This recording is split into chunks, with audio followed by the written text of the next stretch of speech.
আওয়ামী লীগ তাদের official Facebook পেজে কিছু কর্মসূচি ঘোষণা দিয়েছে। সেই কর্মসূচিগুলির মধ্যে রয়েছে যে 1 ফেব্রুয়ারি থেকে 18 ফেব্রুয়ারি পর্যন্ত এই সময় তারা কিছু ওই প্রচারপত্র বিলি করা কর্মসূচি, আমি ডিটেলে কর্মসূচি যাচ্ছি না কারণ আমি তাদের প্রচার করতে চাই না, বাট কর্মসূচিগুলোর মধ্যে এগুলো আছে, বিক্ষোভ, অবরোধ, এমনকি একটা হরতালের কর্মসূচিও আছে। এই কর্মসূচিগুলো তারা তাদের অফিসিয়াল ফেসবুক পেজে ঘোষণা করেছে। তো এটা নিয়ে এই সরকার কী ভাবছে? একটা পলিটিক্যাল পার্টি তাদের কিছু পলিটিক্যাল অ্যাক্টিভিটিস করার কথা বলছে, সেটা নিয়ে এই সরকার কি ভাবছে? এই ধরনের একটা প্রশ্ন এই সরকারের যিনি প্রধান উপদেষ্টা প্রেস সেক্রেটারি আছে মিস্টার শফিকুল আলম, তাকে আজকে বুধবার করা হয়েছিল। আজকে বিকেলে ফরেন সার্ভিস একাডেমিতে একটা সংবাদ ব্রিফিং আয়োজন করা হয়েছিল। সেখানে সরকার আওয়ামী লীগ নিয়ে সরকারের কী অবস্থান সে সম্পর্কে জানতে চেয়েছিল সাংবাদিকরা। এবং সেখানে এই শফিকুল আলম যা বলেছেন সেটা হলো, মূলত কথাটা হলো যে ক্ষমতাচ্যুত, আমি যদি পত্রিকার ভাষ্য যেভাবে লেখা হয়েছে পত্রিকায় আমি যদি আপনাদের পড়ে শোনাই, কারণ দু একটা শব্দ এদিক সেদিক হলে আবার বিকৃতির অভিযোগ উঠতে পারে, আমি বিকৃতির ধারে কাছেও যেতে চাই না, এমনিতেই একটু নানা রকম বিতর্কের মধ্যে পড়ে গেছি, যাক সেগুলো নিয়ে কালকে হয়তো কথা বলবো।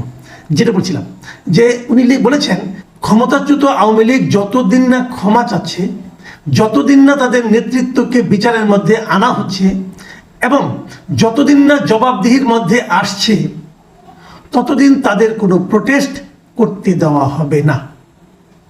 এই হলো ওনার বক্তব্য। এই যে বক্তব্যটা উনি দিয়েছেন, এটা কিন্তু আজকে বিকেলে দিয়েছেন প্রেস ব্রিফিংয়ে, এটা আবার আজকে সকালে ওনার যে ফেসবুক আছে সেখানে উনি পোস্ট করে এটা দিয়েছেন এবং তিনি বলেছেন এটাই হলো সরকারের অবস্থান। এখন এটা নিয়ে আমার মনে হয় আমি একটু আসলে কথা বলতে চাই। এবং উনি বলেছেন যে একদম হুবহু ওনার ভাষায় যেটা আমি বললাম আর কি, এবং উনি বলেছেন যে তাদের আগে বিচারের সম্মুখীন হতে হবে।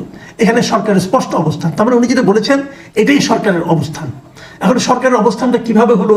এটা কি কোনো ক্যাবিনেট মিটিংয়ের মাধ্যমে সিদ্ধান্ত হয়েছে, অথবা সরকারের 1-2 উপদেষ্টাকে ওনাকে জানিয়েছেন, নাকি সরকারের সকল উপদেষ্টা ওনাকে জানিয়েছেন, নাকি প্রধান উপদেষ্টা স্বয়ং ওনাকে জানিয়েছেন? এই ব্যাপারটা আমার জানা নাই, উনিও স্পষ্ট করেন নাই। বাট একটা জিনিস মাথায় রাখতে হবে, উনি কিন্তু সরকারের একজন কর্মচারী, বেতনভুক্ত কর্মচারী, উনি কোনো রাজনৈতিক নেতৃত্ব না, বাট উনি সরকারও না, উনি সরকারের নীতি নির্ধারকদের মধ্যে কেউ নন। উনি প্রেস সেক্রেটারি, প্রধান উপদেষ্টা প্রেস সেক্রেটারি হিসাবে প্রধান উপদেষ্টার যে বক্তব্য, প্রধান উপদেষ্টার যে অভিমত, সেটাই উনি জনগণের সামনে প্রকাশ করেন। সেই হিসাবে তথ্যগতভাবে আমি ধরে নিতে পারি খোদ প্রধান উপদেষ্টাই এই কথা বলেছেন। যদি এই কথা প্রধান উপদেষ্টা বলে থাকেন, আমি এটাকে প্রধান উপদেষ্টার বক্তব্য হিসেবে বিবেচনা করব, কারণ ওনার প্রেস সেক্রেটারি বলেছেন, তো ওনার কথার বাইরে তো উনি বলবেন না, উনি তো বানিয়ে বানিয়ে বলবেন না। যে আমি এটাকে প্রধান উপদেষ্টার বক্তব্য হিসেবে নিচ্ছি। তাহলে প্রধান উপদেষ্টা কি বললেন? তিনি বললেন যে আওয়ামী লীগকে কোনো ধরনের রাজনৈতিক কর্মসূচি প্রোটেস্ট করতে দেওয়া হবে না। খুব ভালো, এতে আমার কোনো আপত্তি নেই। তার আগে আমার একটা প্রশ্ন, আমাদের প্রধান উপদেষ্টা অথবা আমাদের প্রধানমন্ত্রী যে পদটা, ওনারা কি চাইলে আইনের বাইরেও কোনো কিছু বলতে পারেন? এটা আমার বেসিক পয়েন্ট।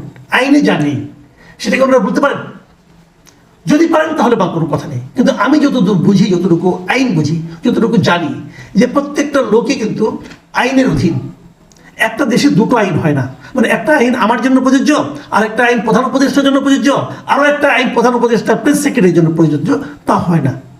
তাহলে যদি একটা রাজনৈতিক দল থাকে, যদি সেই রাজনৈতিক দলকে নিষিদ্ধ করা না হয়, তাহলে সেই রাজনৈতিক দলকে রাজনৈতিক কর্মসূচি পালনে আপনি বাধা দেবেন কোন আইনে?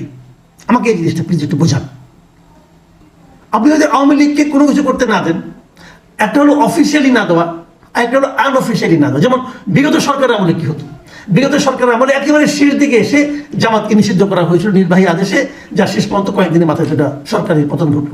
তার আগ পর্যন্ত জামাতকে কিন্তু নিষিদ্ধ করা হয়নি, কিন্তু জামাতকে আনঅফিসিয়ালি কোনো ধরনের কর্মকাণ্ড, রাজনৈতিক কর্মকাণ্ড করতে দেওয়া হতো না। এটা সবাই জানতো, সবাই প্রতিবাদ করতো। আমি নিজেও বহুবার প্রতিবাদ করেছি, বহুবার বলেছি আপনারা তো জামাতকে অফিসটা পর্যন্ত খুলতে দেন না। জামাতের 10 জন লোক বসে এক জায়গায় মিটিং করছে, অথবা এক জায়গায় বসে একটা নৈশভোজ করছে, অথবা কিছু খাবার দাবার খাচ্ছে, সেখানে যে পর্যন্ত আপনি অ্যাটাক করছেন তারা নাকি রাষ্ট্রবিরোধী ষড়যন্ত্র করছে।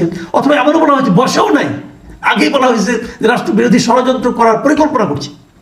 তাদের পরিকল্পনা আপনি বুঝে ফেলেছেন পুলিশ। এগুলো হতো, এগুলো নিয়ে আমরা কথা বলতাম, মানবাধিকার প্রতিষ্ঠানগুলো কথা বলতো, সবাই সারা দুনিয়ার লোক কথা বলতো। এগুলো আওয়ামী লীগের স্বৈরাচারী আচরণ। আপনি একটা যতক্ষণ পর্যন্ত একটা পলিটিক্যাল পার্টি, দেশের বৈধ পলিটিক্যাল পার্টি, যতক্ষণ পর্যন্ত তার কর্মকাণ্ডের উপর কোনো নিষেধাজ্ঞা জারি না করা হয়েছে ততক্ষণ পর্যন্ত তাদেরকে কোনো কিছু করতে না দেওয়াটা একটা অপরাধ। কিন্তু আওয়ামী লীগ কি বলতো? আওয়ামী লীগ তখন বলতো যে আমরা তো জামাতকে নিষিদ্ধ করি নাই, আমরা তো জামাতের উপর হস্তক্ষেপ করি নাই, অথবা রাস্তায় নামলে তাদেরকে পেটানো হতো, বলতো আমরা তো পেটাই নাই, দেশপ্রেমিক জনগণ তাদেরকে থামিয়ে দিয়েছি, দেশপ্রেমিক জনগণ তাদেরকে প্রতিহত করেছে, এগুলি আওয়ামী লীগ বলতো। সেই বক্তব্যগুলো গ্রহণযোগ্য ছিল না, কেউ গ্রহণ করতো না, কিন্তু তারা বলে একরকম আইনগত দিকটাকে তারা ঠিক রাখার চেষ্টা করতো, যে আইনগতভাবে তাকে কিন্তু আপনি আটকাতে পারবেন না। সে বলে ভাই আমরা তো কোনো অর্ডার দিই নাই, আমাদের সরকারের কেউ তো বলে নাই তাদের করতে দেওয়া হবে না, কেউ তো বলে নাই, কিন্তু বাস্তবে করতে দেওয়া হতো না। একই কাজ হতো ছাত্র দলের ক্ষেত্রে, একই কাজ হতো বিএনপির ক্ষেত্রে, সবার ক্ষেত্রেই তারা কাউকে কিছু ওরকম জোরালো কোনো অনুষ্ঠান, জোরালো কোনো মানে আপনার কর্মসূচি পালন করতে দিত না। ঢাকায় মহাসমাবেশ করবে, সেটা নিয়ে নানা নাটক টাটক করে ঠেলে দিয়ে পাঠাইতো গোলাপবাগ মাঠে, হতো অন্য কোথাও, কিন্তু বলতো না যে এই ওর সমাবেশ আপনাকে করতে দেওয়া হবে না। সরকারের এই পর্যায়ের লোক তো বলতোই না, নানা অজুহাত দেখাতো, ডিএমপি কাছে যান, ডিএমপি না করতো, অমুক করতো, এগুলি হতো। কিন্তু এখন কি হচ্ছে, ডক্টর ইউনূস নিজেই বলছেন, আমি আবার বলছি, শফিকুল আলম কথাকে আমি ডক্টর ইউনূসের কথা বলে বিবেচনা করব, কারণ উনি ডক্টর ইউনূসের প্রেস সচিব, মানে প্রেসের সঙ্গে ডক্টর ইউনূসের বক্তব্যটা উনি কনভে করেন, নিশ্চয়ই উনি বলেছেন এই কথা বলার জন্য, আবার উনি দায়িত্ব নিয়ে বলেছেন এটাই নাকি সরকারের স্ট্যান্ড, তাহলে সরকারের অবস্থা স্পষ্ট। তাহলে আমি বলতে চাচ্ছি যে ডক্টর ইউনূস তাহলে কিভাবে বলেন যে তাদের কোনো কর্মসূচি পালন করতে দেওয়া হবে না? আপনার তো নির্বাহী ক্ষমতা আছে, আপনি নির্বাহী ক্ষমতা প্রয়োগ করে আওয়ামী লীগকে নিষিদ্ধ করে দেন, তারপর আপনি বলেন যে নিষিদ্ধ রাজনৈতিক দলকে আমরা কোনো কর্মসূচি পালন করতে দেব না। তা করেন না কেন? সেটা করেন না এ কারণে যে আপনি আপনার যারা ইউরোপিয়ান লোকজন আছে, ইউরোপিয়ান যে বন্ধুরা আছে, তাদের কাছে আপনি লজিক দিয়ে বোঝাতে পারবেন না যে একটা পলিটিক্যাল পার্টিকে এই কারণে নিষিদ্ধ করা যায়, পারবেন না, তারা এগুলি করে না। তা আপনি করতে পারছেন না দিক দিয়ে, কিন্তু আবার আপনি আপনার সরকার স্পষ্ট বলছে করতে দেওয়া হবে না। আপনি এটা কি করে বললেন? আপনি যদি বলতে পারেন সরকার একটা প্রোক্লামেশন জারি করুক, বলুন যে আওয়ামী লীগের রাজনীতি দেশে নিষিদ্ধ, আপনি বলেন, পারলে পরে ক্ষমতা থাকলে বলেন, না তো কই না, বললে কিন্তু এটাকে আলোচনা করবে না। আমার কথা হলো যতক্ষণ পর্যন্ত আপনি আইনটা চেঞ্জ না করবেন ততক্ষণ পর্যন্ত আপনাকে আইন মানতে হবে। যখন আপনি আইন পরিবর্তন করবেন তখন আপনি যাইতে থাকবেন, কোনো সমস্যা নাই। যে কথাগুলি বলা হয়েছে ভাবুন, আমি আবার কথাগুলি আরেকবার পড়ি। বাংলাদেশে যতদিন না তারা ক্ষমা চাচ্ছে, আমরা ততদিন করতে হবে। ক্ষমা চালিয়ে দিবেন, কেন দিবেন? আমি তো তাও আপনার পক্ষে না। যদি তারা ক্ষমা চায় তাদের কি আসে যায়? আমি তো তাদের বিচার দাবি করছি, তাদেরকে আপনি বিচার করবেন, প্রত্যেকটা অপরাধীকে আপনি বিচার করবেন। যারা যারা এই জুলাই অভ্যুত্থানের সময় সাধারণ মানুষের উপর নির্যাতন করেছে, গুলি করেছে, হত্যা করেছে, এর সঙ্গে চেইনের যত লোক জড়িত, যিনি আদেশ দিয়েছেন, যিনি অনুমোদন করেছেন, যিনি গুলি চালিয়েছেন, প্রত্যেকটা জড়িত লোককে বিচারের আওতায় আনতে হবে এবং তাদেরকে দৃষ্টান্তমূলক বিচার করতে হবে। তো উনি ক্ষমা চাইলে আপনি বিচার করতে দেবেন?